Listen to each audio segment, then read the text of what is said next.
매일 성경과 함께하는 오늘의 큐티 시간입니다.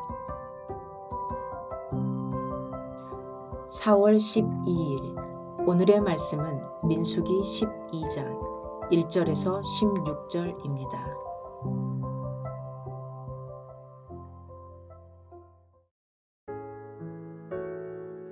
모세가 구스 여자를 취하였더니 그 구스 여자를 취하였으므로 미리암과 아론이 모세를 비방하니라. 그들이 이르되 여호와께서 모세와만 말씀하셨느냐 우리와도 말씀하지 아니하셨느냐 하매 여호와께서 이 말을 들으셨더라. 이 사람 모세는 온유함이 지면의 모든 사람보다 더하더라.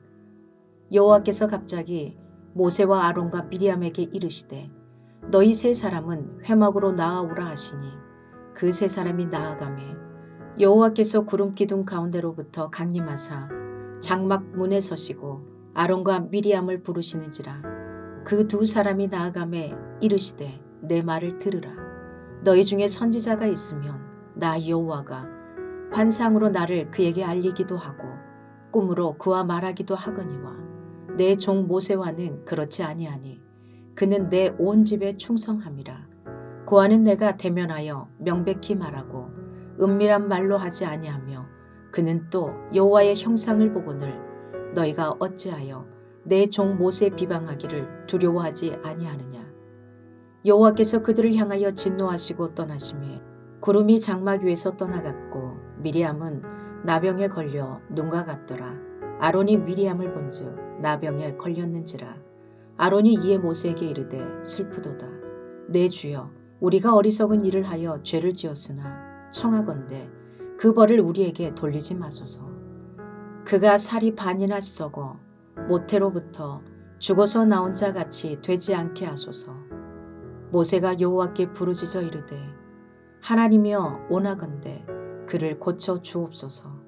여호와께서 모세에게 이르시되 그의 아버지가 그의 얼굴에 침을 뱉었을지라도 그가 이랫동안 부끄러워하지 않겠느냐. 그런즉 그를 진영 밖에 이랫동안 가두고 그 후에 들어오게 할지니라 하시니 이에 미리암이 진영 밖에 이랫동안 갇혀 있었고 백성은 그를 다시 들어오게 하기까지 행진하지 아니하다가 그 후에 백성이 하세롯을 떠나 바란 광야에 진을 치니라. 광야학교에 들어온 이스라엘에게 새로운 훈련 과제가 생겼습니다. 이번 과제는 높아지려고 하는 욕망에 대한 과제였습니다. 아담 이후 모든 사람들이 가지고 있는 죄의 모습이지요. 오늘 이 모습은 모세와 아론 그리고 미리암의 이야기를 통해서 나타납니다. 오늘 이야기는 1절에 모세가 구스 여자를 취하여서 미리암과 아론이 모세를 비방했다라는 말로 시작됩니다. 여기서 구스 여자를 취했다는 말이 여러 가지 해석이 나옵니다. 구스는 성경에서 주로 이디오피아를 가리킵니다. 그래서 모세가 이방 여인을 취한 것에 대한 것을 비난하는 이야기일 수도 있습니다. 하지만 하박국 3장 7절 말씀에서 미디안을 구스와 동일시하는 것으로 보아서 모세가 아내 십보라를 취한 것을 미리암과 아론이 이제서야 비방하는 것으로 볼 수 있습니다. 일이 어찌 되었던 건 간에 이 구스 여인을 취하였다는 것은 핑계일 뿐입니다. 2절에 말씀한 것과 같이 여호와께서 모세와만 말씀하셨느냐 우리와도 말씀하지 아니하셨느냐 하는 것이 이 아론과 미리암의 진짜 속마음이었습니다. 사실 아론은 대제사장이고 미리암은 여선지자였습니다. 그리고 모세는 그들의 동생이었죠. 아마도 이들은 충분히 모세를 누르고 그 권위를 차지하고 싶은 마음이 있었던 것 같습니다. 하지만 이들의 비방에 대해 모세는 아무 대응도 하지 않았던 것 같습니다. 그리고 이 모습에 대해 성경은 모세에 대해 온유함이 이 지면에 있는 모든 사람보다 더했다고 말씀합니다. 그리고 하나님은 역시 이 모든 상황을 들으셨습니다. 자, 이제 이 모든 상황에 대한 하나님의 교육이 시작됩니다. 하나님은 갑자기 이 세 사람을 회막으로 소집하셨습니다.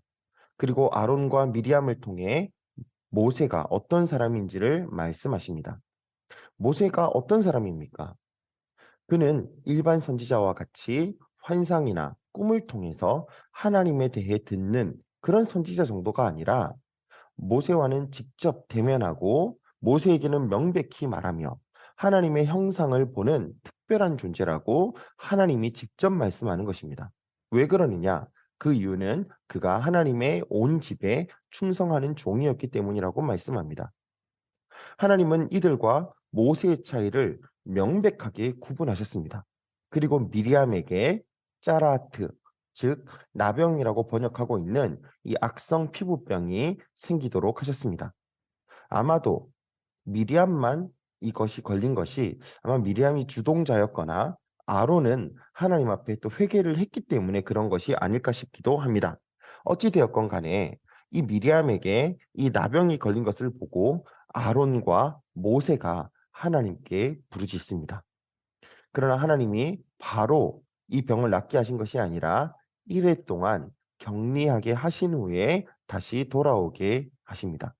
이것을 통해서 하나님이 오늘 우리에게 보여주는 것이 무엇입니까? 하나님은 하나님이 세우신 사람에 대한 권위를 확실하게 보여주고 있습니다. 오늘날 우리가 살아가는 세상은 탈권위의 시대를 살아가고 있습니다. 이 탈권위의 시대는 각각 제 소견에 옳은 대로 살아가려는 우리의 욕망과 무관하지는 않습니다.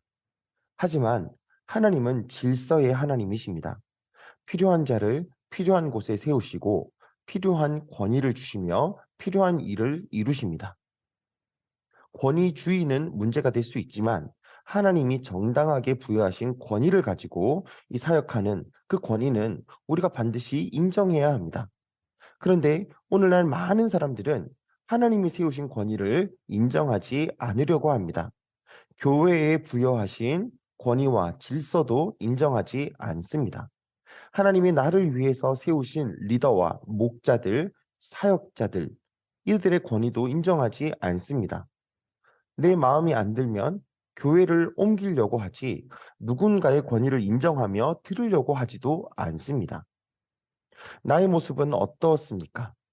혹시 나도 하나님의 말씀을 좀 아는 사람인데, 나도 하나님의 말씀을 좀 듣는 사람인데 하면서 미리암과 같이 나의 권위를 주장하고 싶지는 않으십니까? 내가 아는 것으로, 내가 가지고 있는 것으로 무언가 나의 권위를 드러내고 싶은, 나타내고 싶어 하는 욕망은 없으십니까? 그런데 진짜 권위를 보십시오. 자신의 권위를 드러내고 싶어 하는 미리암과 아론의 모습과 대조적으로 모세는 온유함으로 반응했습니다. 이것이 하나님이 주시는 권위자의 모습입니다. 누구든지 높아지려고 하는 자는 낮아지려고 해야 합니다. 섬기는 자가 되어야 합니다.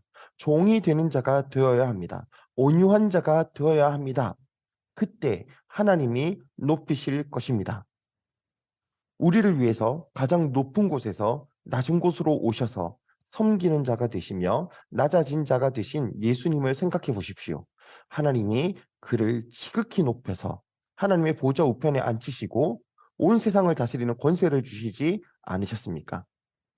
오늘도 이 광야 학교에서 하나님이 높이시는 권위를 기대하며 우리 한번 온유함으로 낮아져 보면 어떨까요? 나의 권위를 주장하고 내 권위를 높일 수 있는 상황에서 하나님이 때에 따라 높여주실 것을 믿고 온유하게 겸손하게 누군가를 섬겨보는 자가 되면 어떨까요? 그리고 오늘 나에게 하나님의 질서를 가지고 붙여주신 여러 권위자들에게 연락해보고 그들을 향한 기도와 또 존경의 표시를 한번 해보면 어떨까요? 함께 기도하겠습니다. 하나님 아버지, 감사합니다. 날마다 나의 이름을 드러내고 나의 권위를 드러내고 싶은 욕망이 오늘 말씀 앞에서 그대로 비춰집니다. 주님, 나의 권리와 나의 권위를 스스로 찾아가고 높이는 세상 가운데서 모세와 같이 온유할 수 있는 믿음을 주옵소서. 예수님의 말씀과 같이 높아지기 위해 기꺼이 낮아지며 섬김으로 하나님이 높이시는 것을 경험하는 사람이 될 수 있도록 오늘 하루도 나의 삶을 지켜 주옵소서. 예수님의 이름으로 기도드립니다. 아멘.